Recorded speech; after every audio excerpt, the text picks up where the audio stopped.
نحمدہ ونصلی علی رسولہ الکریم اما بعد فاعوذ باللہ من الشیطان الرجیم بسم اللہ الرحمن الرحیم۔ اگر آپ کے رشتہ دار، عزیز و اقارب آپ کا نقصان کرتے ہیں، آپ پر جادو وغیرہ کرواتے ہیں، تو آپ یہ وظیفہ کریے، انشاءاللہ العزیز وہ کوئی بھی کام آپ کے اوپر کروائیں گے، ان کا جو بھی عمل ہوگا وہ ان ہی پر جو ہے چلا جائے گا اور آپ کو اللہ تعالیٰ بچا لیں گے۔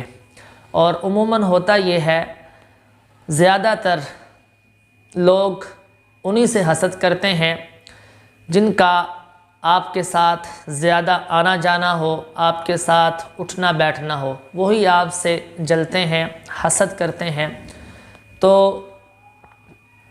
پہلی بات تو یہ ہے کہ آپ کوشش کریں رشتہ داروں کے ساتھ حسن سلوک کریں، کیونکہ قیامت کے دن جو شخص رشتہ داروں کے ساتھ حسن سلوک جس کا نہیں ہوگا، وہ اپنے اس گناہ کی وجہ سے دوزخ میں چلا جائے گا۔ اور اگر آدمی جتنا مرضی گنہگار ہو لیکن اس نے اپنے رشتہ داروں کے ساتھ حسن سلوک کیا ہوگا تو اللہ تعالیٰ اس کو جنت میں ضرور داخل کریں گے۔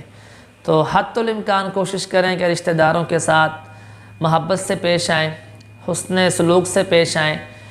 تو اور ساتھ ساتھ یہ وظیفہ بھی آپ کرتے رہیں۔ یہ مختصر سا وظیفہ ہے، سورۃ الشعراء کی آیت نمبر 214 ہے، وَأَنذِرْ عَشِيرَتَكَ الْأَقْرَبِينَ۔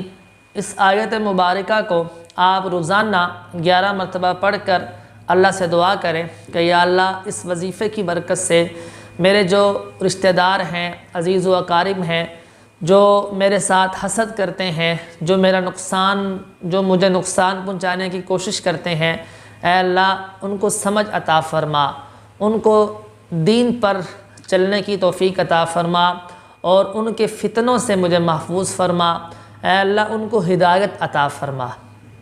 تو انشاءاللہ اس عمل کی برکت سے آپ اپنے رشتہ داروں کی چالاکیوں اور فراڈیوں سے اور مکاریوں سے اللہ آپ کو بچا لے گا۔